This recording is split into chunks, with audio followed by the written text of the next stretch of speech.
ایک سالار نے جواب دیا، ایک گھوڑے کی ٹاپ سنائی دیے جو قریب آ رہے تھے۔ گھوڑا خالد رضی اللہ عنہ کے خیمے کے قریب آ کر رکا۔ مثنى بن حارثہ آیا ہے، کسی نے خالد رضی اللہ عنہ کو بتایا۔ مثنى گھوڑے سے کود کر اترا اور دوڑتا ہوا خالد رضی اللہ عنہ کے خیمے میں داخل ہوا۔ تجھ پر اللہ کی رحمت ہو ولید کے بیٹے، مثنى نے پرجوش آواز میں کہا اور بیٹھنے کی بجائے خیمے میں ٹہلنے لگا۔ خالد رضی اللہ عنہ نے مسکراتے ہوئے کہا، خدا کی قسم ابن حارثہ، تیری چال ڈھال اور تیرا جوش بتا رہا ہے کہ تجھے کہیں سے خزانہ مل گیا ہے۔ مثنى بن حارثہ نے جواب دیا، خزانے سے زیادہ قیمتی خبر لایا ہوں ابن ولید۔ میرے قبیلے کے عیسائیوں کا ایک لشکر تیار ہو کر الیس کے مقام پر جمع ہونے کے لیے چلا گیا ہے۔ ان کے سرداروں نے دروازے بند کر کے ہمارے خلاف جو منصوبہ بنایا ہے وہ مجھ تک پہنچ گیا ہے۔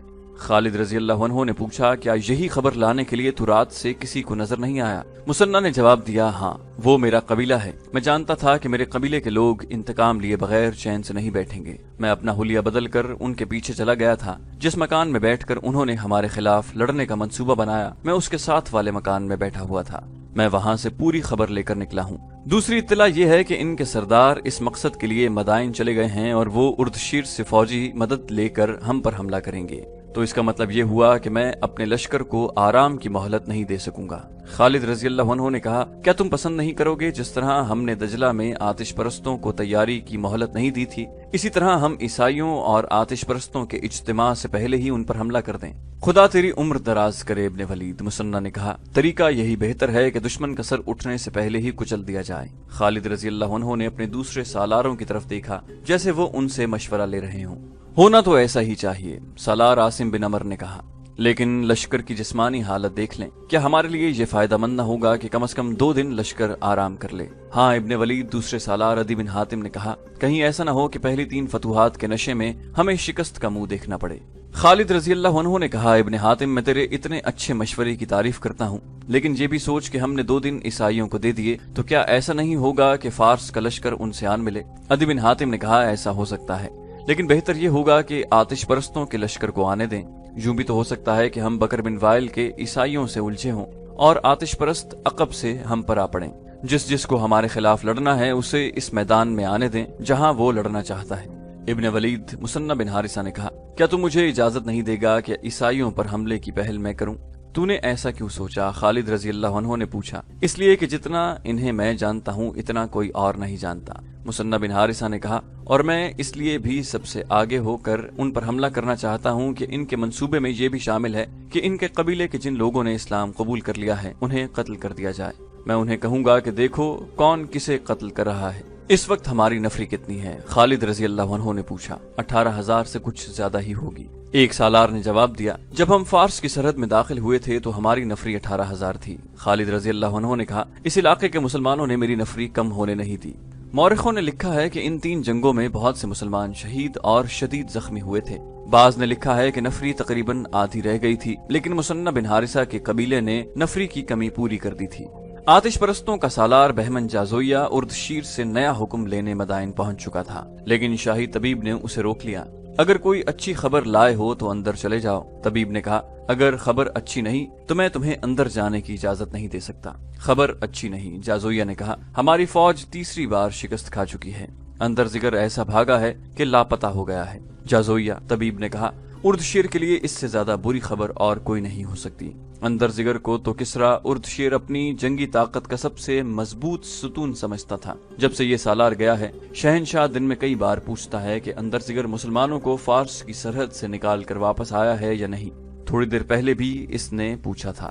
جازویہ نے کہا، محترم طبیب، کیا ہم ایک حقیقت کو چھپا کر غلطی نہیں کر رہے؟ کسرا کو کسی نہ کسی دن تو پتہ چل ہی جائے گا۔ جازویہ نے کہا۔ طبیب نے کہا، میں تمہیں خبردار کرتا ہوں کہ اگر تم نے یہ خبر شہنشاہ کو سنائی تو اس کا خون تمہاری گردن پر ہوگا۔ جازویہ وہیں سے لوٹ گیا، لیکن اپنے لشکر کے پاس جانے کی بجائے اس خیال سے مدائن میں رکا رہا کہ اردشیر کی صحت ذرا بہتر ہوگی تو وہ اسے خود شکست کی خبر سنائے گا اور اس کے ساتھ وعدہ کرے گا کہ وہ مسلمانوں سے 3 شکستوں کا انتقام لے گا۔ اس روز یا 1-2 روز بعد عیسائیوں کا ایک وفد اردشیر کے پاس پہنچ گیا۔ اس کا طبیب اور شاہی خاندان کا کوئی بھی فرد قبل از وقت نہ جان سکا کہ یہ وفد کس مقصد کے لیے آیا ہے۔ اردشیر کو چونکہ معلوم تھا کہ عیسائیوں نے اس لشکر میں شامل ہو کر مسلمانوں کے خلاف جنگ لڑی ہے، اس لیے اس نے بڑی خوشی سے ان عیسائیوں کو ملاقات کی اجازت دے دی۔